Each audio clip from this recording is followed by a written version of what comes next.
Żviluppi ġodda b'rabta mal-każ tan-notar Ivan Barbara kif issa nistgħu niżvelaw li wara li ġimagħtej ilu sar rapport minn waħda mill-vittmi quddiem l-Economic Crimes Unit jidher li s'issa għadha ma ttieħdet ebda azzjoni min-naħa tal-Pulizija.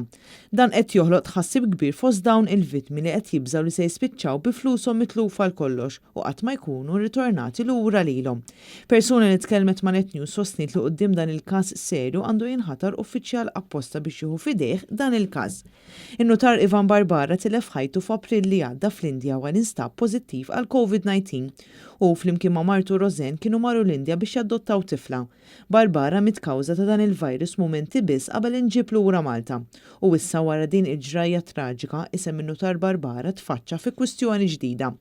Fl-aħħar jiem diversi persuni li tkellmu ma' Net News spjegawna kif tilfu eluf depożiti li kienu fil-clients accounts tan-notar Ivan Barbara.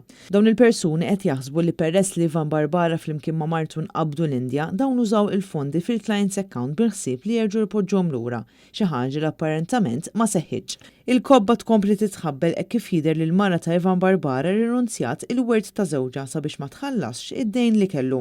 Matul il-jum tal-ħadd u tnejn Net News prova diversi drabi li jagħmel kuntatt ma' Rosen Barbara, iżda telefonati tagħna baqgħu mhux imwieġba.